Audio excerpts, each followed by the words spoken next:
Bonjour messieurs et mesdames, bienvenue au webinaire Retour d'expérience qui sera animé par Pierre-Jean, dirigeant de la société Altea. Il est Bonjour à 15 tous. heures, donc on peut démarrer. Je vous présente en quelques mots Pierre-Jean. Donc c'est un partenaire historique de Wildix qui a intégré l'écosystème en 2013.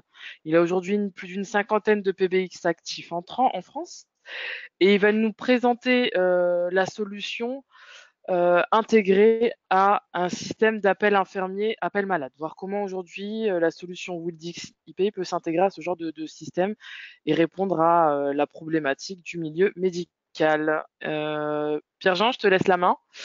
Je coupe Oui, mon micro. Et comme à son habitude, à la fin, si vous avez des questions, n'hésitez pas à les poser dans l'espace questions et on y répondra à la fin du webinaire. À tout à l'heure. bonjour à tous. Donc Pierre-Jean, Altea.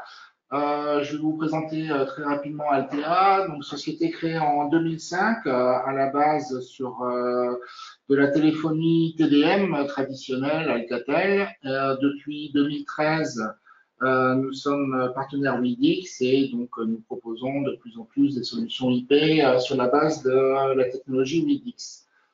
Je vais vous proposer donc l'agenda suivant. Alors, non pas que je sois un spécialiste du marketing des EHPAD en France, mais j'ai essayé de mettre un petit peu en perspective ce que pouvait être ce marché en France et les opportunités de couplage, notamment avec les systèmes Widix.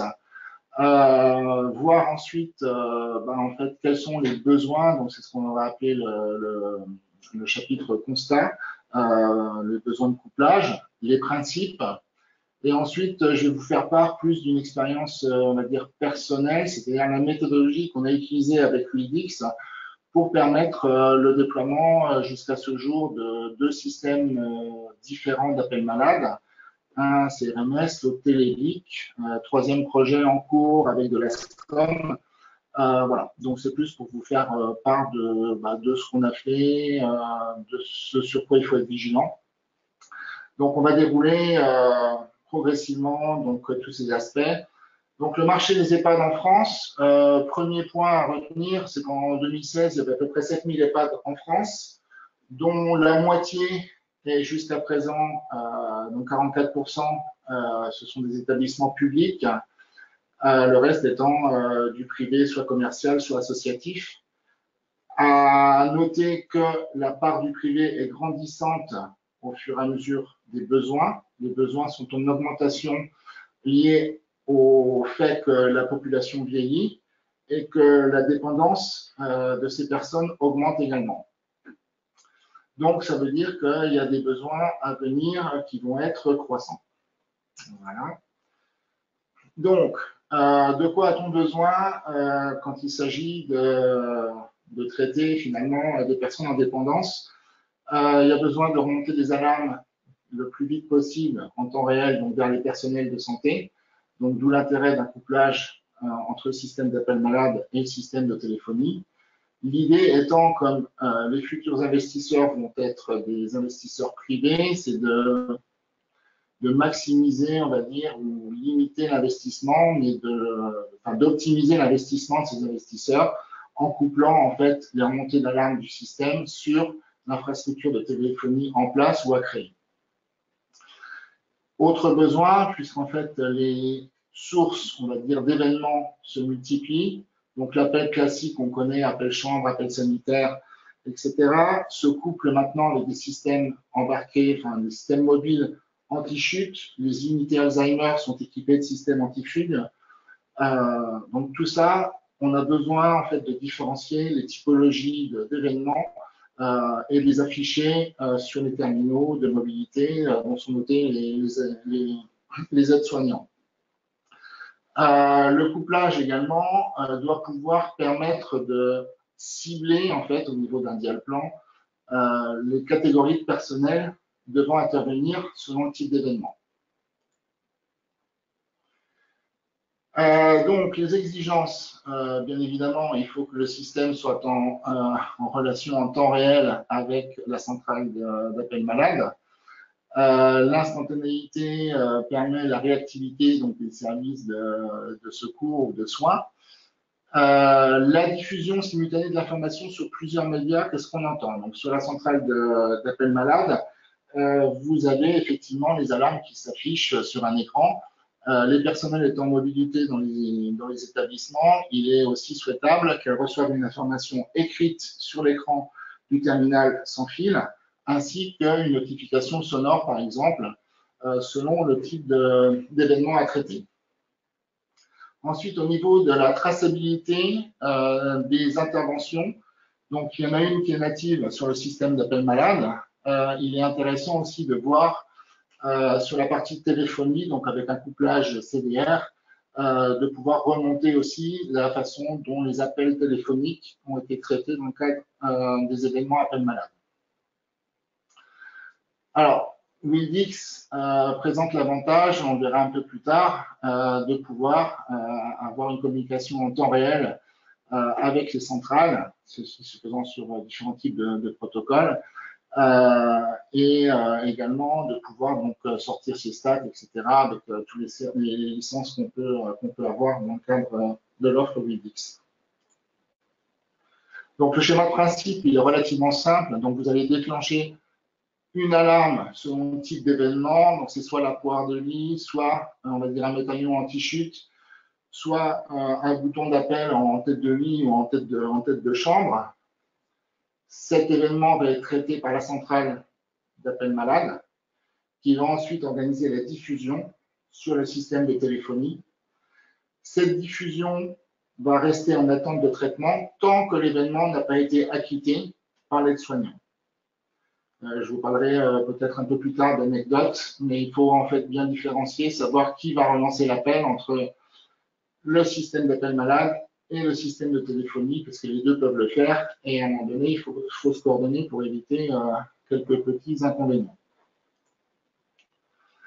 Alors, méthodologie d'application, donc on va dire en amont de la centrale d'appel malade, les systèmes d'acquisition sont soit filaires, notamment tout ce qui va être tête de lit, sanitaire, etc. C'est bien souvent système filaire par bus qui sont déployés. Quand il va s'agir de médaillons anti-chute notamment, ça va être une infrastructure radio qui va être déployée pour permettre l'acquisition des événements. Donc, tous ces équipements en amont, entre guillemets, sont gérés par la centrale d'appel malade.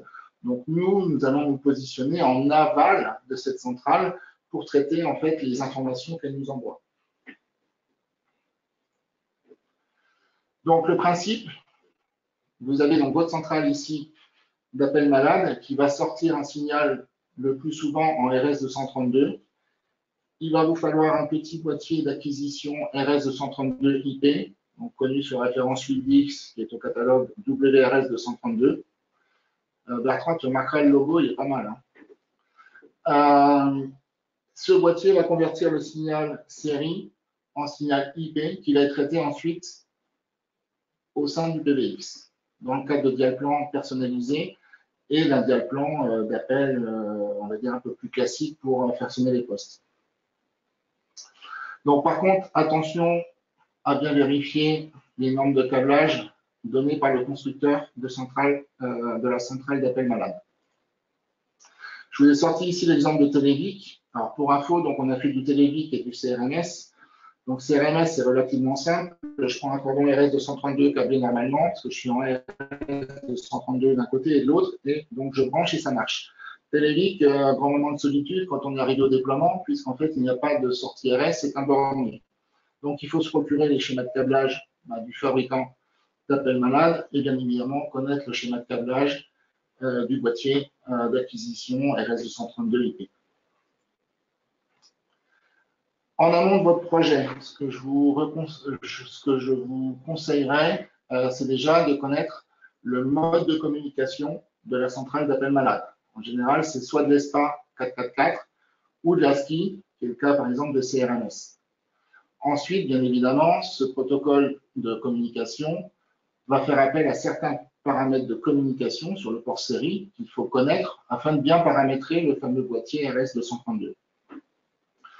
Dernier point, c'est qu'en amont, il faut connaître aussi la trame que va envoyer le système d'appel malade au PBX, ceci afin de permettre le traitement de ce signal et le découpage notamment du signal en, on va dire, en variables qui vont être réutilisées dans les dial-plans pardon, au niveau du WinDix.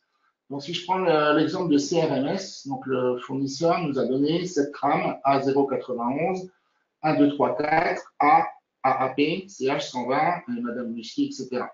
Donc, les informations dont nous avions besoin pour traiter correctement le signal, c'était 1, 2, 3, 4. Donc, c'est un numéro de groupement d'appel d'infirmière qu'on peut personnaliser au niveau de la programmation du système d'appel malade. D'ailleurs, sur le chantier qu'on a fait, on a plusieurs groupes en fait de réponses, donc ils sont traités avec 1, 2, 3, 4, 1, 2, 3, 5, etc. Ensuite, APPP, ça va être le type d'alarme. Donc, dans le cas qui nous occupe, APPP, c'est un appel normal. Chez CHU, c'est une chute. J'ai SAN, c'est sanitaire, etc. Et ensuite, bien évidemment, le nom ou le numéro de chambre du patient. En général, les EHPAD connaissent leur pensionnaire. Donc, en fait, c'est rattaché à un événement, à un individu. Même principe avec Télévic, si ce n'est que le protocole est en ESPA. La trame est différente, mais le principe reste le même. 1000 étant le numéro d'appel interne d'un groupe. Nord étant le type d'alarme généré par la centrale. CH46, donc pareil, le numéro de chambre ou de pensionnaire, qui permet également un niveau de défenstration supplémentaire, puisqu'on pourrait imaginer une chambre avec plusieurs pensionnaires. Donc L1, c'est le numéro de lit. Dans le cas qu'on a déployé, on n'a pas utilisé cette variable-là. Ce principe, il est possible de le faire. Donc, au niveau du déploiement, ma première chose, déjà, il faut attaquer le boîtier et le configurer. Donc, il faut lui mettre une IP fixe sur le système, bien évidemment. Régler les paramètres de communication, ça se fait dans l'interface web du boîtier. Ensuite, il va falloir faire une manip un peu pas compliquée, puisqu'on est accompagné, aidé par les personnels de Windix. Mais en gros, on a deux fichiers qui sont spécifiques à l'appel malade. Donc, c'est un fichier qui s'appelle SPA Monitor et l'autre qui s'appelle mkcall.sh. Donc, ces fichiers, en fait, vont, je vais vous montrer des exemples plus tard. Ces fichiers, en fait, vont servir, en fait, au traitement des variables, enfin, déjà au découpage de trame et la mise en variable dans le PBX, et ensuite, la mise en variable va permettre la création d'un dial-plan. Donc, une fois qu'on aura créé nos variables, on va créer des dial-plans spécifiques sur lesquels on va jouer des scénarios, entre guillemets, que le client souhaite obtenir. Alors, l'espamonitor.conf. Donc, celui-là, il est important puisqu'on va lui renseigner là où se trouve la fameuse IP fixe du boîtier d'acquisition RS932 et sur quel port il doit écouter. On va également lui indiquer le protocole utilisé pour la transmission d'informations, donc ASCII ou ESTA. Et ensuite, là, c'est le travail des devs, hein, c'est pas moi qui ai fait ça tout seul. On va en fait dire que la trame, elle est découpée en un certain nombre de variables à un tel format, et on va les retraiter plus tard. Et vous voyez qu'on voit déjà apparaître dans l'espamonitor.conf ce fameux fichier mkcall.sh. Donc le mkcall, c'est un peu plus, on va dire, indigeste pour moi. Ça, c'est pas moi qui l'ai fait, ce sont les devs de Windix sur la base des informations collectées en amont qui ont pu découper en fait la trame et mettre dans des variables. Donc ceci pour l'exemple. Une fois qu'on a mis en fait notre découpage de trame dans différentes variables, on va pouvoir dans un dial-plan en clair dire ben voilà, tout ce qui est trame qui s'appelle ACQ, donc pour acquittement, quel scénario je vais jouer.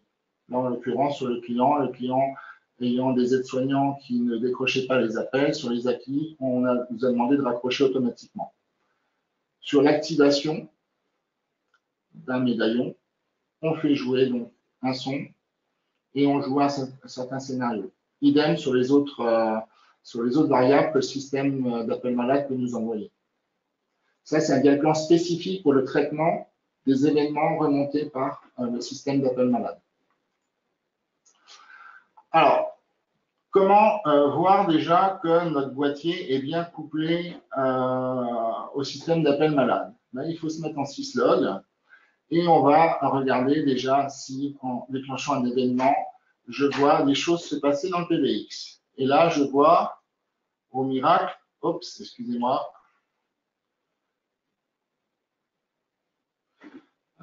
précédente. Donc, je vois que j'ai une trame qui est arrivée. Donc, A151, 6668, AACQ, donc ça, c'est un CRMS qui est rentré dans le PBX. Et je vois que la magie de mon MK-Call a mis, en fait, à découper ma trame. Donc, il m'a bien mis le 668, qui est un numéro de groupement d'appel.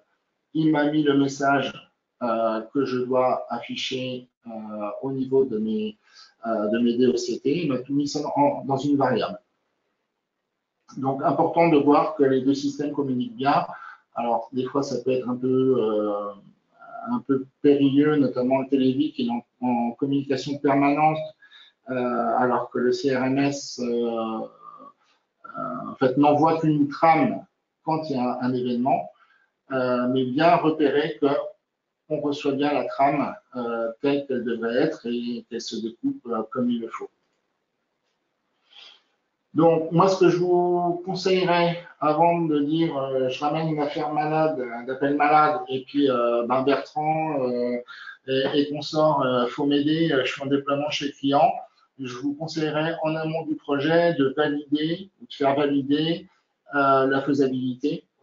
J'aurais tendance à dire que sur le principe ou les principes que je vous ai exposés, il ne devrait pas y avoir de limite, mais il est quand même mieux en amont de le faire valider quand même par l'équipe technique de Wildix, surtout derrière d'obtenir la disponibilité d'un développeur pour justement ce découpage de trame.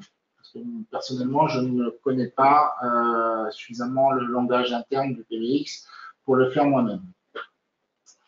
Ensuite, il convient de se mettre en rapport avec le fabricant d'appel malade ou son intégrateur pour savoir qui va gérer en fait où est-ce qu'on va mettre l'intelligence du système.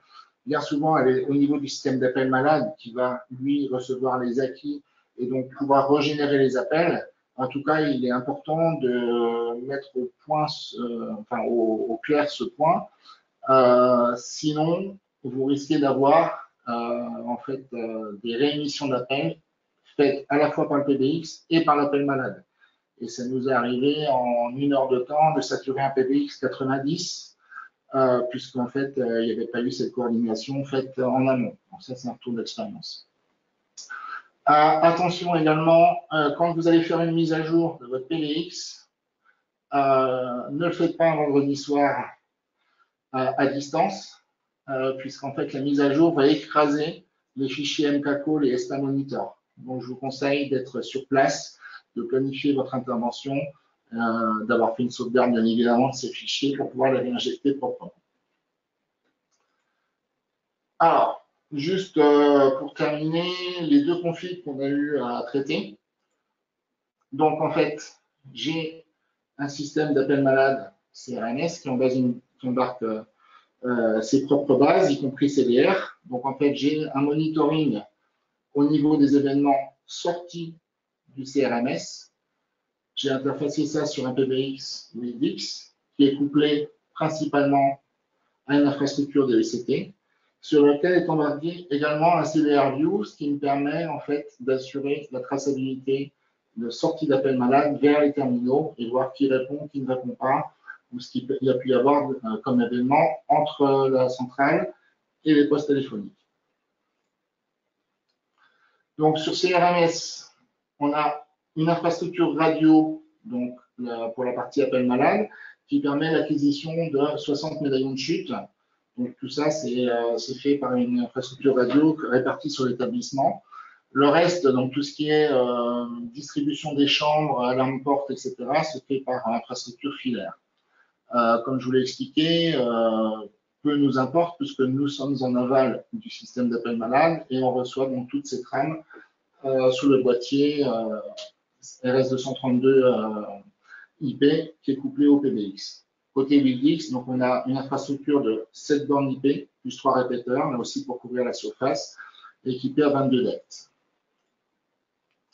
Télélic, donc le plus récent pour nous. Là, pour le coup, le système est plus simple, dans le sens où toute l'infrastructure est filaire. Il y a simplement une spécificité, donc il nous a fallu, on va dire, différencier les passages de portique des unités Alzheimer, donc ce qui est fait par le dial plan avec une variable particulière. Au niveau de l'infrastructure Wildix, on a déployé 10 bornes IPDECT et 15 DECT. Voilà, donc moi j'ai terminé. Si vous avez besoin, je dirais, de support, de conseils en amont, enfin, très modestement par rapport à notre retour d'expérience, voilà nos coordonnées. Au pire, vous demandez à Sophia ou votre commercial référent, il saura vous les communiquer. J'ai terminé, Sophia. Oui, je suis là. Merci Pierre-Jean, ça a été vraiment très très intéressant pour ce que j'en ai compris. On a eu quelques questions, notamment de Jean Dickenshade, notre ami belge, qui Ouais. demande est-ce que le découpage est standard pour tous les clients? Alors, le découpage de la trame, Oui, c'est oui, bah, non, de fait, puisque si je me remets, attends, je vais essayer de me remettre sur la page.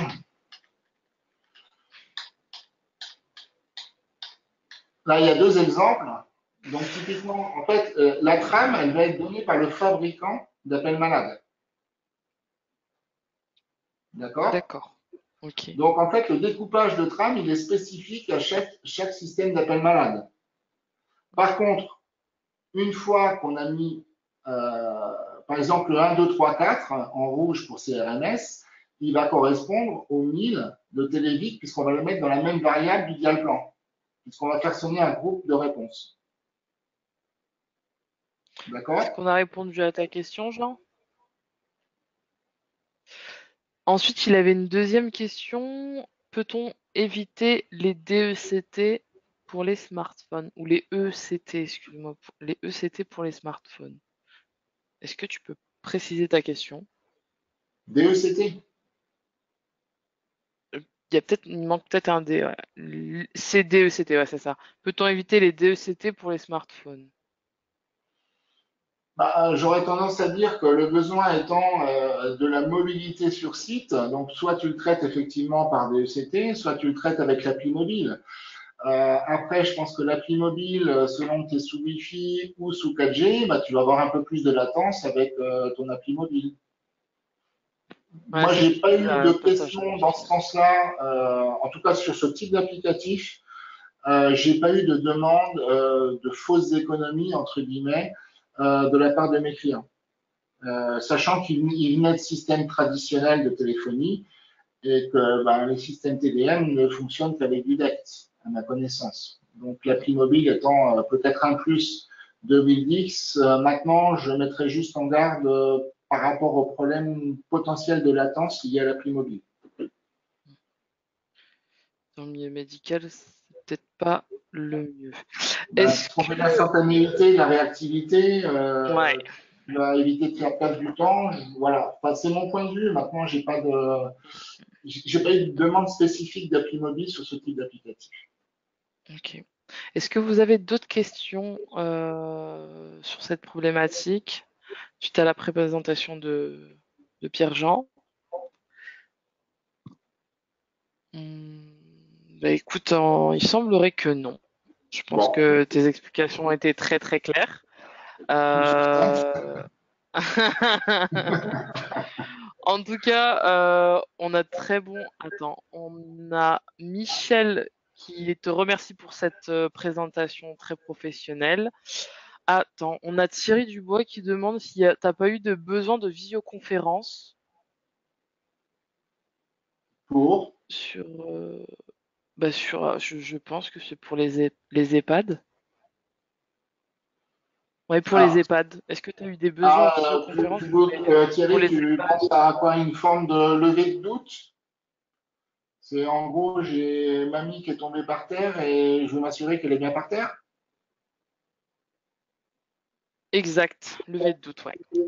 Alors, bon, pour le cas du système en CRMS, il faut savoir que donc là, c'est un établissement où les personnes sont toutes quasiment invalides ou en tout cas en très forte dépendance, donc il y a un grand nombre de personnes en fauteuil roulant. Donc je pense que la vidéo à ce niveau-là ne sert pas, dans le sens où elles sont toutes équipées de médaillons anti-chute. Donc en fait, c'est le médaillon qui va, on va dire, faire office de déclencheur d'alerte. Les aides-soignantes sont équipées de DECT, donc il n'y a pas de visio, et a priori, je vois pas trop où tu veux en venir, Thierry, avec la notion de visio. Et ensuite, il demande aussi pour les partages entre malades et familles. Alors, les partages entre malades et familles, je vais botter un peu en touche, dans le sens où moi, j'ai mis à disposition des outils statistiques sur le système de téléphonie, donc libre à l'EHPAD de communiquer, partager ces informations avec les familles. Bertrand, est-ce que tu peux compléter et me confirmer qu'on a déjà eu des maisons de retraite équipées de 600A qui pouvaient faire de la vidéoconférence Bonjour à tous. Oui, en fait, on a eu un projet sur Perpignan. Je ne sais pas si ça s'est concrétisé. À l'époque, c'est quand en fait on avait rajouté, vous savez, on pouvait modifier le nombre d'icônes sur le 600. On pouvait passer à 4 icônes. En fait, c'était tout simplement pour avoir des plus grosses icônes pour des personnes âgées. Et le but du jeu, là, à l'époque, c'était pour faire un kite en fait avec la famille, tout simplement. Après, ça, c'est plus de l'appel malade, hein, c'est plus du service pour des maisons de retraite un peu haut de gamme, mais ça peut se faire tout à fait avec le 600A, puisqu'on peut déclencher l'appel vidéo en automatique. Après, ce que tu disais tout à l'heure, Pierre-Jean, pour la levée de doute, en fait, la plupart du temps, c'est les solutions d'appel malade qui amènent ça directement, c'est-à-dire qu'elles ont quelque chose qui est intégré directement, en fait, en tête de lit pour pouvoir visionner la chambre. Mais c'est pas amené, on va dire, par la solution, on va dire Wildix. C'est beaucoup plus compliqué sinon. Voilà. On a Sébastien Châtelain qui nous demande si on a des procédures pour ces installations. Oui, Bertrand, Ouais, alors Bertrand. moi j'ai des docs, ouais, en fait j'ai des docs pour CRMS, pour Télévic. Donnez-moi 2 secondes, je vais vous chercher ça. L'ASCOM, je suis preneur. Alors, on a ouais, CRMS, Intercol IP, on a Stanley, on a Televic et Ascom en fait. parce que comme ça a été publié il n'y a pas Ouais, très longtemps, je l'ai ça. publié la semaine C'est dernière. un couplage DECT.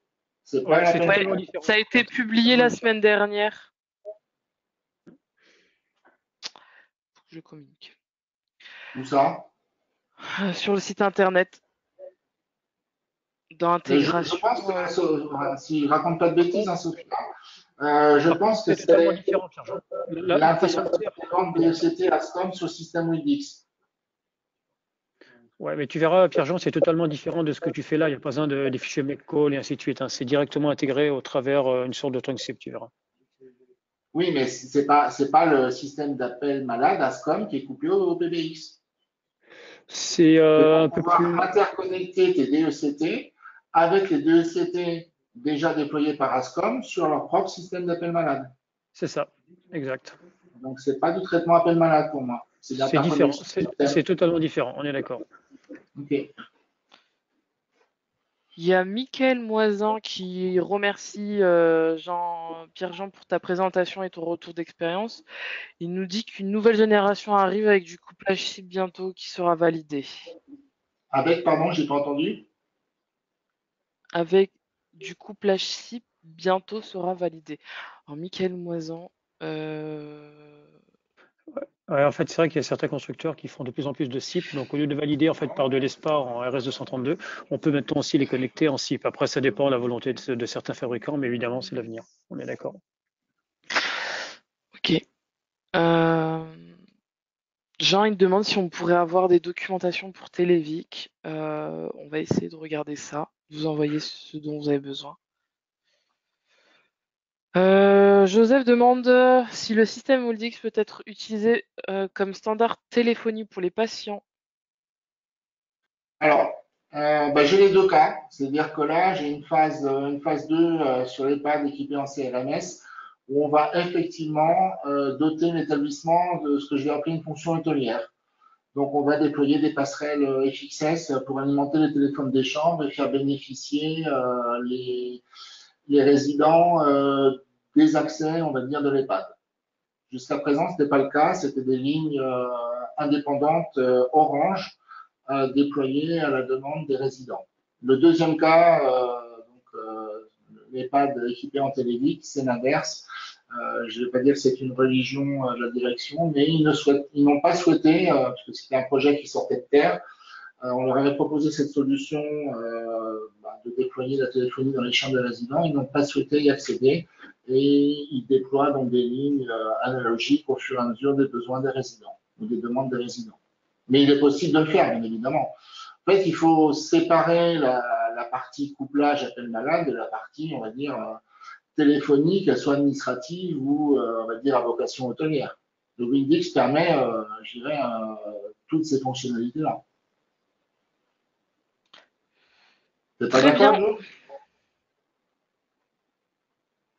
Bertrand. Oui, je suis là. Pour moi, c'est bon, hein. Je n'ai rien de plus à rajouter par rapport à ce que dit Pierre-Jean. Il a tout à fait raison. Souvent, c'est une volonté en fait des maisons de retraite, des EHPAD. Soit ils veulent que la téléphonie soit intégrée au PBX et ils mettent des téléphones dans la chambre qui refacturent après. Mais c'est vrai que c'est une gestion assez lourde, donc ils se font de moins en moins. Et c'est vrai que la grande tendance, c'est plutôt à mettre des lignes séparées. Comme ça, au moins, chacun paye son abonnement. Mais après, c'est au choix. Très bien, messieurs. Je pense que ça a été un webinaire extrêmement intéressant. Voilà, c'est des choses qu'on va essayer de mettre en place un peu plus récurremment. On va essayer de mettre en place ce genre de webinaire retour expérience. Je pense qu'on gagne tous à partager nos expériences. C'est d'en faire à peu près un tous les trimestres. J'ai d'ailleurs dans les questions, si vous pouvez vous signaler ceux qui aimeraient aussi animer ce type de webinar. Sachez que du coup, celui-ci sera publié sur le site internet. Donc Pierre-Jean, n'hésite pas à l'utiliser aussi pour des démarches commerciales. Je pense que ça peut Mhm. être hyper intéressant de montrer ton expertise à tes futurs clients. Je vous remercie, je vous souhaite une bonne journée et le prochain webinaire ce sera sur le cloud animé par Bertrand et Zoria le 26 juillet si je ne me trompe pas. Vous recevrez une invitation bientôt. Une bonne journée à tous et encore merci Pierre-Jean. Merci à vous. Bonne journée. Bonne journée.